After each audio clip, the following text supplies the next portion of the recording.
Yes, class. Today we will start class 12th macroeconomics unit number 1. Unit number 1 में we will start chapter 1 जो introductory part रहेगा macro economics का. Okay, so students, आपको पता है आपने क्लास 11th में माइक्रो इकोनॉमिक्स पढ़ा था. यस, हमने क्लास 11th में माइक्रो इकोनॉमिक्स रीड किया था. जो माइक्रो इकोनॉमिक्स में जो माइक्रो वर्ड था वो लेटिन लैंग्वेज का वर्ड था. लेटिन लैंग्वेज के किस वर्ड से लिया गया था? माइक्रोज, which means small. Okay, micro word Latin language की माइक्रोज वर्ड से लिया हुआ है और माइक्रोज meaning is small.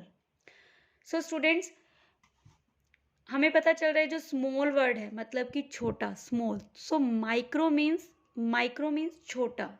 Economics mean जो हमारी इकोनॉमी है, जो हमारी इंडिया की इकोनॉमी है, उसका जो छोटा सा पार्ट है वो हम किस में इंक्लूड करते हैं? माइक्रो इकोनॉमिक्स में. ओके, जो माइक्रो इकोनॉमिक्स था उसमें हमने क्या क्या पढ़ा था? हमने इंडिविजुअल्स के बारे में पढ़ा था. इंडिविजुअल्स के बारे में मतलब हमने एक कस्टमर के बारे में पढ़ा, एक प्रोड्यूसर के बारे में पढ़ा. वी विल कंज्यूमर, प्रोड्यूसर, हमने ये सब पढ़ा. इसमें एक कंज्यूमर के बारे में, एक प्रोड्यूसर के बारे में. जो कंज्यूमर है वो क्या देखता है? Demand and consumer equilibrium. हमने ये सब क्लास 11th में पढ़ लिया है. अब हम क्लास 12th का मैक्रो इकोनॉमिक्स रीड करने जा रहे हैं. और प्रोड्यूसर क्या रीड करता है? सप्लाई और प्रोडक्शन, प्रोड्यूसर इक्विलिब्रियम. ठीक है, जो ये चैप्टर प्रोड्यूसर इक्विलिब्रियम का चैप्टर था जो इस बार सिलेबस से कट हो गया है. Okay, so micro economics mean small economy and we will, हमने इसमें जो पढ़ा है वो इंडिविजुअल्स के बारे में पढ़ा है. कंज्यूमर जो होता है वो इंडिविजुअल होता है, प्रोड्यूसर जो होता है वो इंडिविजुअल होता है. ओके, इंडिविजुअल कंज्यूमर का क्या इकोनॉमी में पार्टिसिपेशन है, इंडिविजुअल प्रोड्यूसर का क्या इकोनॉमी में पार्टिसिपेशन है. तो इनका इंडिविजुअली जो लेवल है वो किस में इंक्लूड किया जाता है? माइक्रो इकोनॉमिक्स के बीच में. Okay, so now we will read about macro economics का जो वर्ड मैक्रो है वो भी किससे लिया गया है? लेटिन लैंग्वेज का एक वर्ड है macros,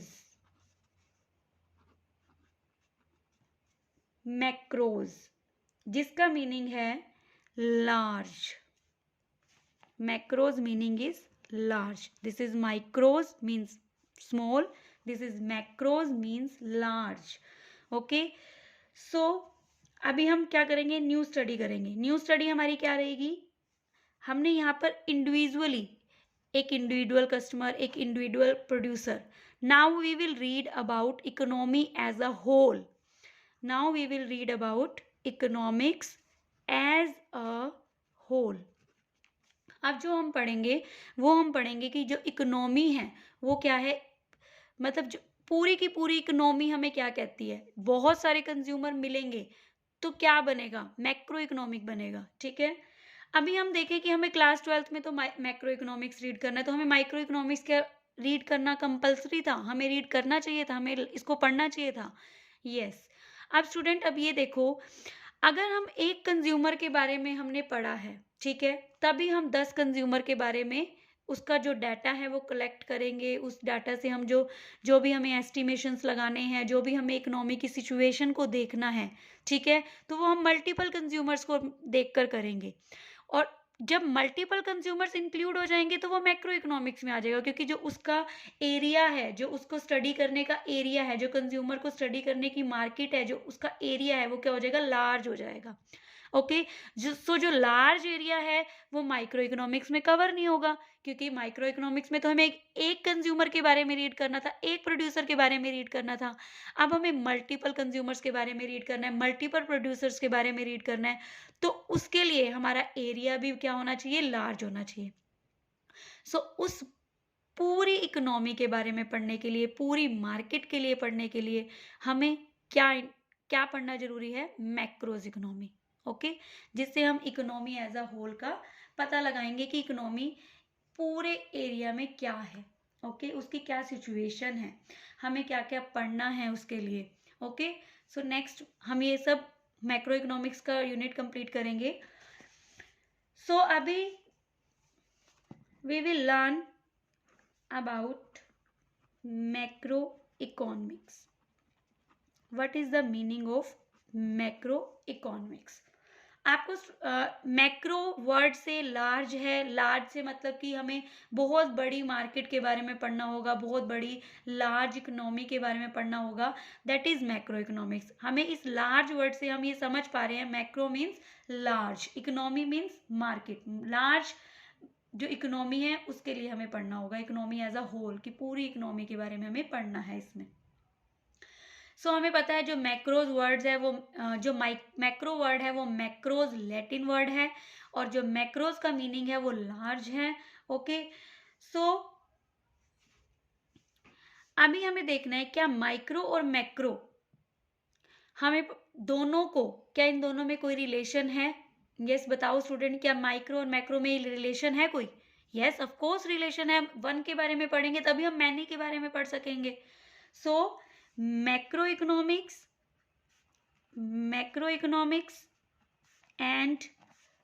micro economics are interdependent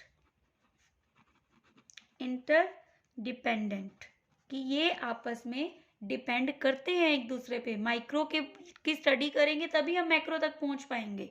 okay, so micro and macros are interdependent each other, ये आपस में डिपेंड करते हैं एक दूसरे के ऊपर। फॉर एग्जाम्पल एक हम छोटा सा एग्जाम्पल लेते हैं। जो माइक्रो है, माइक्रो का मीनिंग हमें पता है स्मॉल है। ओके, और जो मैक्रो है, मैक्रो का मीनिंग हमें पता है लार्ज है। अगर हम एक फॉर एग्जाम्पल अगर हम एक स्टूडेंट के बारे में रीड कर रहे हैं, ओके, तो वो माइक्रो लेवल है। अगर हम पूरी की पूरी क्लास की स्टडी कर रहे हैं, पूरे उस क्लास में कितने स्टूडेंट्स हैं, उनका क्या स्कोर है, तो हम मैक्रो लेवल पे स्टडी कर रहे हैं। अगर हम इकोनॉमी में देखें तो अगर हम एक ट्री की स्टडी कर रहे हैं, only we are studying about a tree, तो ये क्या है, ट्री एक स्मॉल लेवल का पार्ट है, स्मॉल पार्ट है, तो हम माइक्रो पे हैं। अगर हम पूरे के पूरे फॉरेस्ट की स्टडी करते हैं, और फॉरेस्ट में एक ट्री नहीं होगा, मैनी ट्रीज होंगे, सो फॉरेस्ट की स्टडी करते हैं, तो वो मैक्रो इकोनॉमी बन जाएगा, वो लार्ज लेवल की इकोनॉमी बन जाएगा। Okay, so now we move to our next point, that is micro और मैक्रो दोनों में डिफरेंस क्या है। माइक्रो और मैक्रो इकोनॉमिक्स दोनों में डिफरेंस क्या है, क्यों हमें माइक्रो इकोनॉमिक्स भी स्टडी करना पड़ता है, क्यों हमें मैक्रो इकोनॉमिक्स भी स्टडी करना पड़ता है।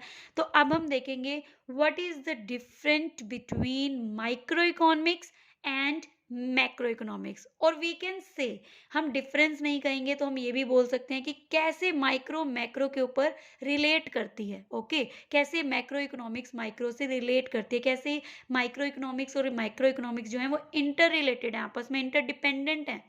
ठीक है, तो we will study about these points. Okay, first point is our basis point, and next is our microeconomics, next is our macroeconomics. So student, जैसे जैसे मैं आपको नोट्स बना के दे रही हूँ, आप एज इट इज वैसे वैसे नोट्स को आप कॉपी पेस्ट कर सकते हैं अपनी नोटबुक में, और जितना मैं आपको लिखवा रही हूँ उतना ही एग्जाम में पूछा जाएगा, उससे एक आधा पॉइंट एक्स्ट्रा ही बता रही हूँ आपको। जैसे कि ये 4 मार्क्स का मैक्सिमम आ सकता है, 3 मार्क्स में आ सकता है। ओके, सो आपको ये बेनिफिट देगा, आप एज इट इज आपको क्वेश्चन आंसर मिल रहा है। एज इट इज आप इन पॉइंट्स को लर्न कर लेना और राइट कर लेना। Yes, first point is meaning. Meaning, micro economics. Micro economics studies the behaviour, ये बिहेवियर को स्टडी करती है। किसका बिहेवियर? Of individuals units. जो माइक्रो इकोनॉमिक्स है वो इंडिविजुअल, जो अकेली यूनिट्स होती हैं उनकी स्टडी करता है, ठीक है।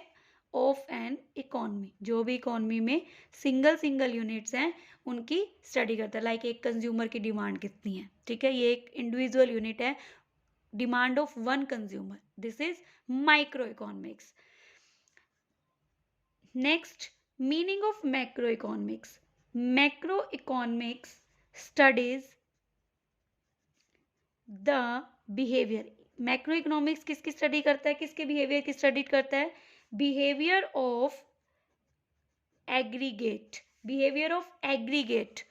Of the economy as a whole. जो मैक्रो इकोनॉमी है वो एग्रीगेट क्या होता है? सम। फॉर एग्जाम्पल एक कंज्यूमर ए है, ओके, उसकी डिमांड को हमने देखा माइक्रो इकोनॉमिक्स में। फिर हमने एक और माइक्रो इकोनॉमिक्स का एक और इंडिविजुअल यूनिट उठाया, consumer B, okay, consumer B की डिमांड को देखा, ठीक है। फिर हमने एक और इंडिविजुअल यूनिट देखा, कंज्यूमर सी, उसकी क्या डिमांड है। कंज्यूमर डी, इसकी क्या डिमांड है। कंज्यूमर ई, इसकी क्या डिमांड है। अब 1 2 3 4 एंड 5 कंज्यूमर हमारे पास आ गए। So 5 consumer A B C D and E, जब हमने इनका इंडिविजुअल देखा कि इनकी क्या डिमांड है, किसी भी प्रोडक्ट को लेके इनकी क्या डिमांड है, दिस इज माइक्रो इकोनॉमिक्स। लेकिन जब हमने इन सब की डिमांड को किसी एक यूनिट में रिप्रेजेंट कर दिया, हमने इन सब की डिमांड को क्या किया? एग्रीगेट कर लिया, इनकी सम अप कर लिया, इन सब की डिमांड का, पूरी की पूरी मार्केट की डिमांड हमने देख ली, तो वो क्या बन जाएगा? Macro economics, okay. एग्रीगेट, ये था इंडिविजुअल यूनिट्स, ये है behaviour of aggregate of the economy as a whole, ठीक है। हमने पूरी मार्केट का डिमांड को सम अप कर लिया, this is macro economy, okay. जब हमने इंडिविजुअल डिमांड को देखा था, ए की कितनी डिमांड है, बी की कितनी डिमांड है, सी की कितनी डिमांड है, वो क्या था? माइक्रो इकोनॉमिक्स का पार्ट था, okay. So next point is tools. Micro economy में किन टूल्स की हमें हेल्प होती है, मैक्रो इकोनॉमिक्स में हमें किन टूल्स की हेल्प होती है, जिसके थ्रू हम क्या करते हैं, कोई रिजल्ट तक आते हैं। So in the micro economics we have 2 tools, one is demand and second is supply. So we have these 2 tools in the microeconomics, okay. Demand and supply are the tools of microeconomy. Student, जब आप exam में ये points लिख रहे होंगे तो आप इन points को हाईलाइट कर देना, ये एक बहुत अच्छा इंप्रेशन आपके एग्जामिनर को पड़ेगा और आपको अच्छे मार्क्स एग्जामिनर आपको दे देगा। सो अभी हमने माइक्रो इकोनॉमिक्स के टूल्स देख लिए, 2 टूल्स होते हैं, demand and supply. Next we will see macro economics tool, aggregate demand and aggregate supply are the tools of macro economy. एक इंडिविजुअल की डिमांड, एक इंडिविजुअल की सप्लाई, ये माइक्रो इकोनॉमिक्स के टूल हैं। पूरी की पूरी मार्केट की डिमांड और पूरी की पूरी मार्केट का सप्लाई, ये किसका है? मैक्रो इकोनॉमिक्स का टूल है, okay. So now we move to our third point, that is other name. Students, आपके भी कोई ना कोई अदर नेम होंगे, आपका स्कूल में नेम कोई और होगा, घर पे कोई और होगा, आपको आपकी मदर कुछ और बुलाती होंगी, ठीक है। सो माइक्रो इकोनॉमिक्स और मैक्रो इकोनॉमिक्स के भी कुछ अदर नेम हैं, वो क्या हैं? Macro economy it is known as price theory. जो माइक्रो इकोनॉमिक है वो किससे जानी जाती है? प्राइस थ्योरी के नेम से भी जानी जाती है। Okay, so macro economy it is known as income and employment theory. जो मैक्रो इकोनॉमिक्स है वो इनकम एंड एम्प्लॉयमेंट थ्योरी के नेम से जानी जाती है। आप इससे रिलेटेड पूरे पूरे चैप्टर रीड करेंगे मैक्रो इकोनॉमिक्स में, और प्राइस थ्योरी आप माइक्रो इकोनॉमिक्स में चैप्टर्स रीड करके आए होंगे कि एक प्रोडक्ट है उसका डिमांड कैसे, उसका प्राइस कैसे फिक्स हुआ, ठीक है। तो ये माइक्रो इकोनॉमिक्स में हम करके आए हैं, प्राइस से रिलेटेड रहती है माइक्रो इकोनॉमी, सो इसे प्राइस थ्योरी भी बोलते हैं। Income and employment theory macro economics को बोलते हैं। इससे रिलेटेड हम पूरे पूरे चैप्टर मैक्रो इकोनॉमिक्स में सीखेंगे। Okay, so next point is aggregation. Aggregation, ठीक है। एग्रीगेशन क्या होता है? माइक्रो इकोनॉमिक्स में limited degree of aggregation. Limited degree of aggregation का क्या मीनिंग है कि हम क्या करते हैं, हम छोटी छोटी चीज़ों को जोड़ते हैं। लिमिटेड डिग्री ऑफ एग्रीगेशन, हम बिल्कुल छोटे छोटे डिग्री को हम क्या करते हैं, जोड़ते हैं, तो वो माइक्रो इकोनॉमिक्स का एग्रीगेशन है, थोड़ी थोड़ी चीज़ों को जोड़ना। ओके, और मैक्रो इकोनॉमिक्स का क्या है? Highest degree of aggregation. Highest degree of aggregation, highest degree of aggregation का मतलब क्या है? इसमें हम थोड़ी थोड़ी चीज़ों को जोड़ के कुछ रिजल्ट पे आते हैं, इसमें हम ज़्यादा चीज़ों को जोड़ के रिजल्ट पे आते हैं, ठीक है। अब हमने क्या देखा था, हम कंज्यूमर एक ही देख रहे हैं कि क्या डिमांड रहेगी, तो हम इसकी ना छोटी छोटी चीज़ों को कंसीडर करेंगे। लाइक हम उसकी इनकम कितनी है, कंज्यूमर एक की इनकम कितनी है, इनकम इतनी है, अगर उसकी फॉर एग्जांपल हम देख रहे हैं कि उसके खाने पे इतना खर्चा हो रहा है, तो उसकी दवाइयों पे वो कितना खर्चा कर रहा होगा, ठीक है। तो हम छोटी छोटी चीज़ों पे क्या करते हैं, एक रिजल्ट पे आते हैं। लेकिन मैक्रो इकोनॉमिक्स में क्या होता है, हमने कंज्यूमर ए का इनकम देखा, बी का, सी का, डी का, ई का, फिर हमने उसका सम अप किया कि ये है, इससे खाने में इतना जाएगा टोटल, और इनकी जो भी बेसिक नीड्स हैं उसमें इतना जाएगा। तो हमने इसमें क्या किया, बहुत सारी चीज़ों को जोड़ के हम रिजल्ट तक आते हैं। Okay, so this is micro economics and macro economics. आप as it is in points को लर्न कर सकते हैं और एज इट इज़ आप अपने एग्जाम में लिख कर आ सकते हैं। आपको फुल मार्क्स मिलेंगे, जितने भी मार्क्स का आपका क्वेश्चन एग्जाम में पूछा जाएगा, और जो भी बेसिक हाईलाइट करने वाले पॉइंट्स हैं वो हाईलाइट करके आइए, आपके फुल मार्क्स आने के पूरे पूरे चांसेस रहेंगे। हमारी पूरी कोशिश रहेगी कि आपके मार्क्स कहीं भी कट ना हो। Okay, thank you, have a nice day.